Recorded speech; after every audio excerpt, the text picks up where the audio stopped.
Hello students. आज का जो क्लास है बहुत ही इंपॉर्टेंट क्लास है, क्योंकि आप जब भी बायोलॉजी पढ़ना स्टार्ट करेंगे आपको ये ट्रिक्स याद रखना बहुत ज़रूरी है, आपको जानना बहुत ज़रूरी है।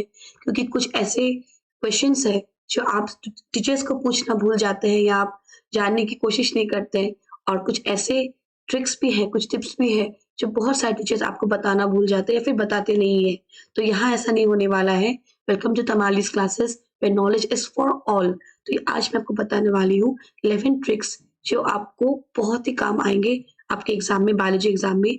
और before going to exam you should know this 11 tricks of how to score good in biology. आप कैसे स्कोरिंग अच्छा कर सकते हैं, क्योंकि आप भी वही आंसर्स लिखेंगे और जो टॉप करता है वो भी वही आंसर्स लिखेगा, लेकिन कुछ ऐसे ट्रिक्स या टिप्स वो यूज करता है जो जिसके बारे में आपको पता नहीं है, और जिसकी वजह से आपको उससे कम मार्क्स मिल जाते हैं। आप सोचते रहते हैं कि अरे मैंने तो वही आंसर लिखा है जो है एक्चुअली आंसर जो पढ़ाया गया है, पर मुझे क्यों नहीं अच्छे मार्क्स मिल रहे, क्योंकि ऐसे कुछ टिप्स है, ट्रिक्स है जो आप मिस कर जाते हैं। तो चलिए आज हम बात करेंगे उन ट्रिक्स के बारे में, और ये क्लास एंड तक देखिएगा और आपके फ्रेंड्स के साथ जरूर शेयर कीजिएगा। So let's start. पहला जो ट्रिक है, जब आप कोई क्वेश्चन पढ़ते हैं, ठीक है, सबसे पहले आपके पास क्वेश्चन आया, आप क्वेश्चन देखते हैं, आप उस क्वेश्चन को समझिए अच्छे से क्या बता रहे। आप हवा में मत लिखिएगा कि ये कुछ पूछा आपने कुछ और लिख दिया, नहीं। आपको जो पूछा कि आप उसको थोड़ा 2 मिनट, 2 मिनट नहीं, आप उसको देखिए प्रॉपरली क्वेश्चन को और टॉपिक को समझिए, उसके बारे में सोचिए कि क्या हो सकता है उसके। आप उसको, क्योंकि ये बायोलॉजी है, ये कोई मगअप फन करने वाला सब्जेक्ट नहीं है। आपके आसपास ये हो रहा है, इन इट्स रियल लाइफ में आपका हो रहा है, ये रियल लाइफ में लिविंग थिंग्स में ये हो रहा है। तो आप उसको समझिए, सोचिए उसके बारे में पहले, बिफोर राइटिंग। ओके, गलत मत लिखिएगा। नंबर 2 है कि आप एक बार समझ गए कि टॉपिक क्या है, आप उसको अपने वर्ड्स में लिखिए, उसको मगिंग नहीं करना है। अगर आप रट्टा मार के आएंगे तो भूलना ही है, क्योंकि आप तब सेंटेंस को फॉर्म नहीं कर पाएंगे। बायोलॉजी एक ऐसा सब्जेक्ट है जिसमें आपको रट्टा मारने की जरूरत नहीं है, क्योंकि वो जो आप जो पढ़ रहे हैं वो इन रियल हो रहा है आपके आसपास। तो आपको उस चीज को समझना है और अपने वर्ड्स में उसको लिखना है, एक्सप्रेस करना है उस आंसर को। नंबर 3 है, अगर आंसर बहुत लंबा है, बड़ा है, तो आप उसका पैराग्राफ में मत लिखिए, क्योंकि पैराग्राफ में नॉर्मली क्या होता है कि टीचर्स जो पढ़ते हैं कभी-कभी वो रिदम खो देते हैं कि ये क्या लिख रहा है, बहुत एग्जैजरेट हो जाता है। आप उस आंसर को पॉइंट वाइज लिखिएगा, पॉइंट 1 2 3 करके आप लिखिएगा, ठीक है। तो इससे क्या होता है, जो टीचर है उसको ध्यान रहता है कि वो क्या लिख रहा है, ठीक है।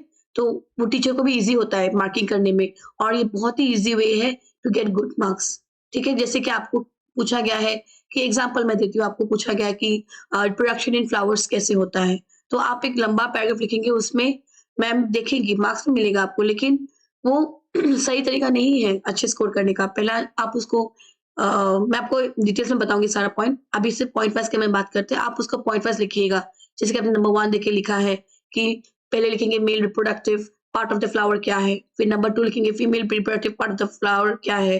इसके बाद प्रोसेस में क्या आता है, प्रोसेस में आप लिखेंगे कि कैसे वो पोलिन ग्रेन्स आते हैं, वो पोलिन ट्यूब में ट्यूब फॉर्मेशन करते हैं, कैसे वो थ्रू द जो स्टिग्मा है उसके उसमें कैसे जाता है, फिर थ्रू स्टाइल कैसे, ये आपको हर चीज पॉइंट वाइज लिखना होगा। इससे क्या होगा, जो टीचर होगा उसे भी पता होगा कि आपको आंसर पता है। ओके, तो इस way this way you can show your skills of writing an answer, and also by highlighting on the important points। आप यहाँ वहां नहीं घूम रहे, और टीचर को भी मार्किंग करने में इजी होगी। तो जब टीचर देखेंगे तो वो मार्क करते जाएंगे, वो राइट करते जाएंगे और मार्क करते जाएंगे, वो इजी होगा। Okay, next is answer in flow charts. कुछ कुछ क्वेश्चंस ऐसे होते हैं जिसमें you have to write the method, the process. तो फॉर मेथड एंड प्रोसेस अगर आप फ्लो चार्ट में लिखेंगे तो मार्क्स आपको बहुत इजीली मिल जाती है।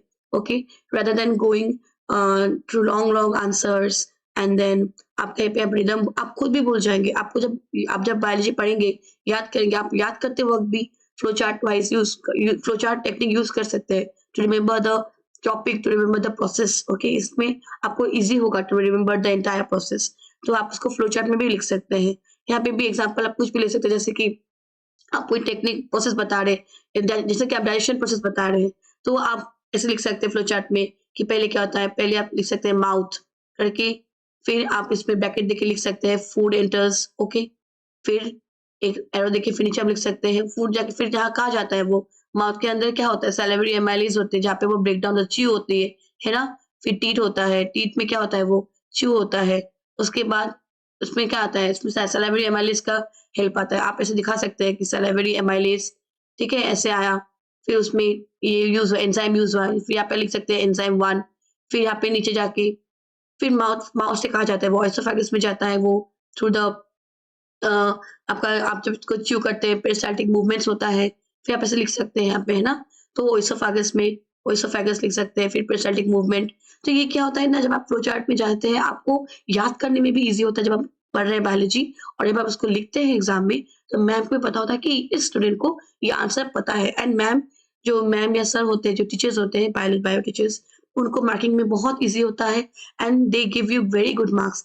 मैंने खुद ये टेक्निक अप्लाई किया है, तो so I know it helps. Okay, तो नेक्स्ट है आपका keep pencil eraser scale ready. ये बहुत ही बेसिक थिंग है।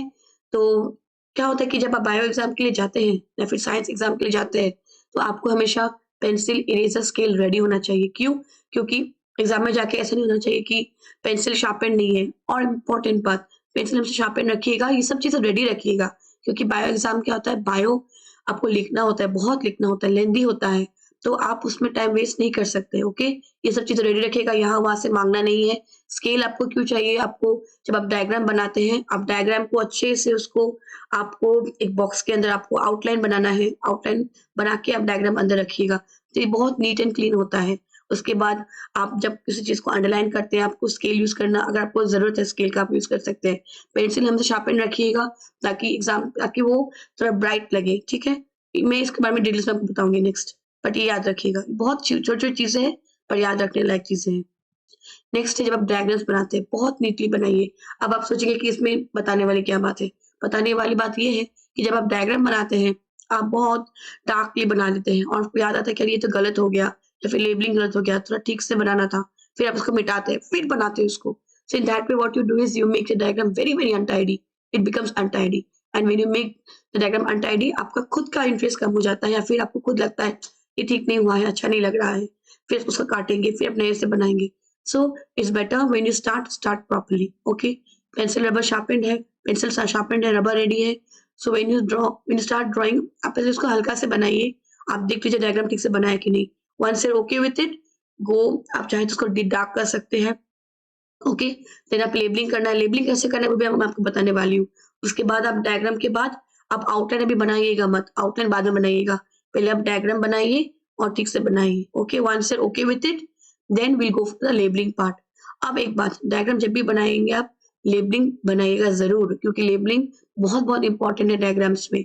और कुछ-कुछ ऐसे होते हैं जो क्या करते हैं कि जो डायग्राम बनाते हैं और जो लेबलिंग करते हैं, वो all through out the diagram, ऊपर नीचे हर जगह पे डायग्राम बना लेते हैं, लेबलिंग कर लेते हैं। तो that is not wrong actually, that you can do, but it will not give you a neat look. Okay, it will not give you a good look. तो जो पिक्चर है, आप उसको क्या कर सकते हैं, वन साइड लेबलिंग बोलते हैं उसको। आप किसी एक तरफ, या तो राइट की तरफ या फिर लेफ्ट की तरफ, आप उसको लेबलिंग कर सकते हैं। और अगर आप दोनों तरफ कर रहे हैं, तो मेक इट वेरी, बहुत ही सीक्वेंस वाइज या फिर नीट होना चाहिए, कि जैसे कि एक साइड में कर रहे हैं, तो एक साइड में ऐसा होना चाहिए। ऐसा नहीं कि ऊपर नीचे अराउंड द फिगर, ऐसा मत कीजिएगा, वन साइडेड कीजिएगा। जैसे कि अगर लेफ्ट में कर रहे हैं, तो लेफ्ट में प्रॉपर्ली आप स्केल यूज़ कर सकते हैं। टू एरो बनाने के लिए आप स्केल यूज़ कीजिएगा फ्रॉम द, जैसे कि सेल ऑर्गेनेल बना रहे हैं, है ना? तो आपने यहाँ पे एक सेल बना लिया है, देखिए, आपने यहाँ पे एक सेल बनाया है।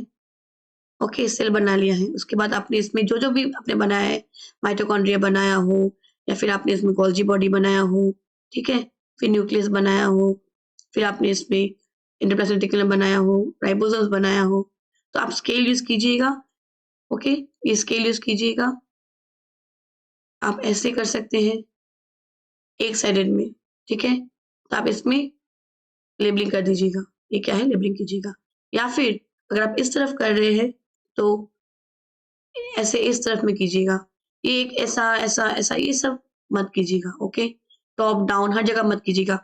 आपको या तो साइडेड में कीजिएगा और नीचे में वो डायग्राम का नाम, जैसे कि ये सेल है, प्लांट सेल है, एनिमल सेल है, तो आप इसमें लिख सकते हैं एनिमल सेल। तो नीचे में आप उसका नाम दीजिएगा फिगर का और ये बनाइएगा, ठीक है? ये होने के बाद आप क्या करेंगे, उसको प्रॉपर्ली एक आउटलाइन बना लीजिएगा। ठीक है? इससे क्या होगा, आपका डायग्राम बहुत ही नीट लुकिंग हुआ है और टीचर फुल मार्क्स दे देते हैं उसके बाद, अगर आपका डायग्राम ठीक हुआ तो। नेक्स्ट, पैराग्राफ और मल्टीपल क्वेश्चंस। कभी-कभी जो 4 मार्क्स या 6 मार्क्स के क्वेश्चंस होते हैं, उसमें क्या होता है आपने देखा होगा 2-3 क्वेश्चंस दे देते हैं।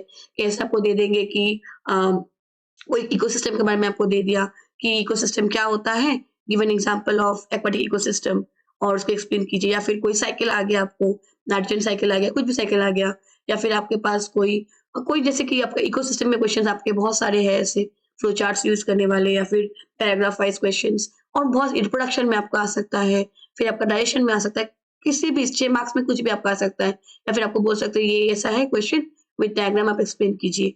तो जब आपके मल्टीपल क्वेश्चंस होते हैं, एक से ज़्यादा क्वेश्चंस होते हैं आपके एक क्वेश्चन में, तो आप जब सेकंड क्वेश्चन आप लिखते हैं, please make paragraph, okay? Break the paragraph, okay? क्योंकि कुछ-कुछ स्टूडेंट्स क्या करते हैं, वो एक साथ सब लिख देते हैं। ऐसा नहीं करना है, आपको पैराग्राफ ब्रेक करना है, और हो सके तो हेडिंग भी दे दीजिएगा, ओके?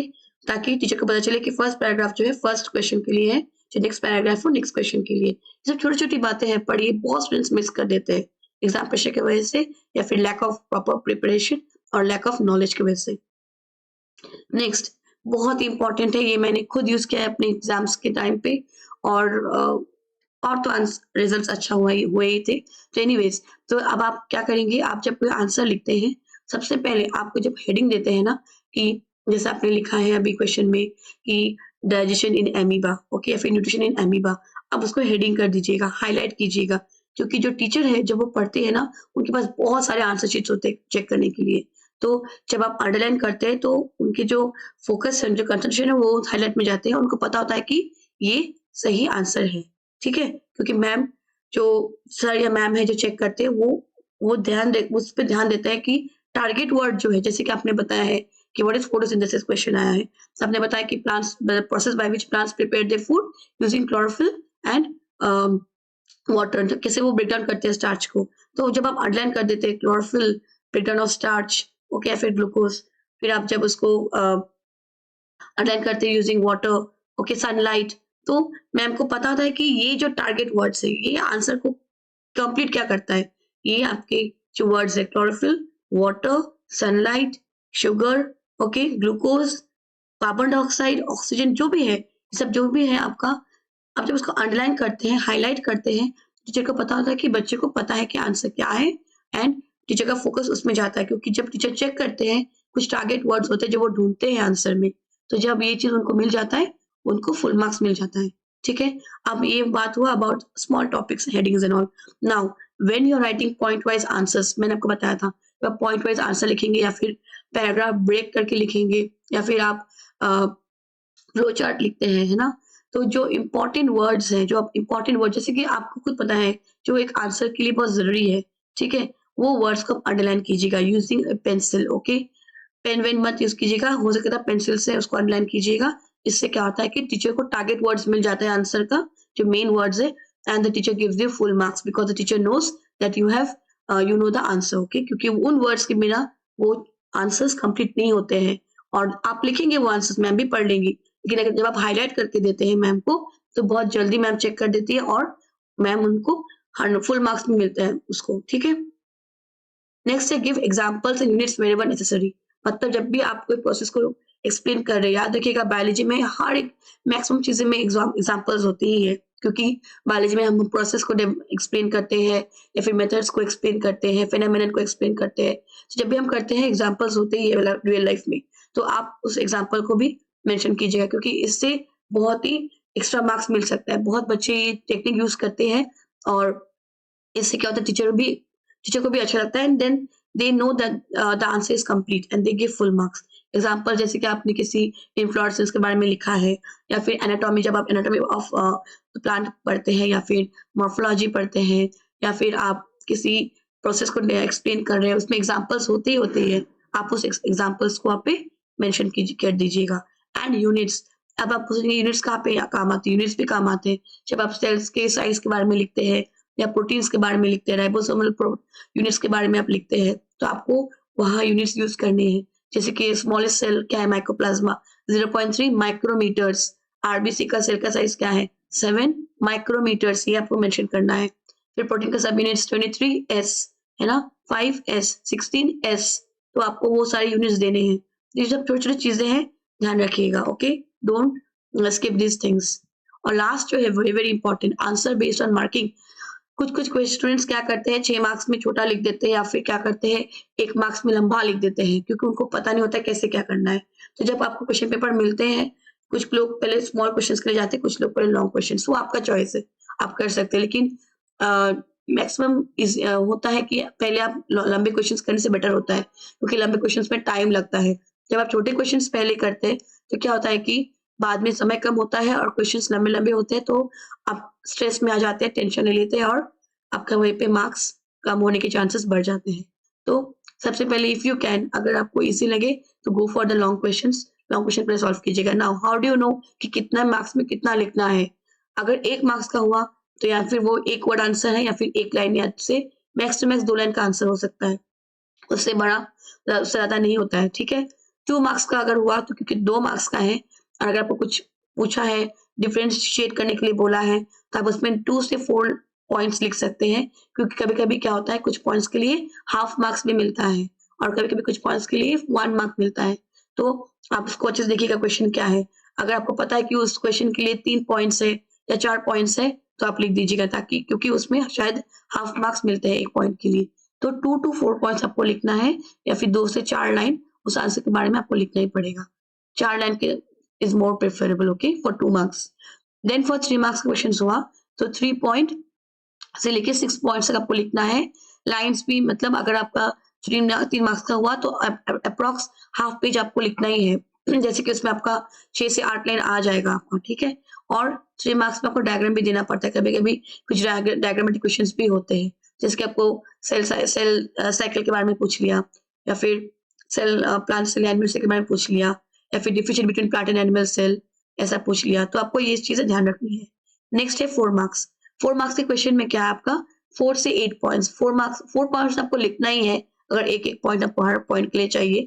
नहीं तो अगर आप देखते हैं कि वो क्वेश्चन में और बहुत सारे पॉइंट्स आ सकते हैं, तो आप उसको 8 पॉइंट तक भी खींच सकते हैं, ताकि हाफ ऑफ मार्क्स आपको मिल सके। और अगर उसमें डायग्राम भी है, तो याद रखिएगा 4 मार्क्स में अगर डायग्राम है, तो आपका 2 मार्क्स तो मिनिमम होता ही है डायग्राम के लिए। तो आप डायग्राम को प्रॉपर्ली बनाइए और बाकी आप पॉइंट वाइज़ आंसर कर सकते हैं या फिर अगर डिफरेंशिएट है तो जैसे मैंने कहा 8 पॉइंट्स 4 पॉइंट्स ऐसे बनाना है आपको। अगर लाइन्स में लिख रहे हैं तो हाफ पेज तो होना ही चाहिए पॉइंट वाइज़ आप कर सकते हैं या फिर आप उसमें अगर आपको लगता है कि वो फ्लो चार्ट का कुछ क्वेश्चन है, तो आप फ्लो चार्ट में भी उसको एक्सप्लेन कर सकते हैं। इसमें आपको फुल मार्क्स मिलना गारंटी है, ठीक है?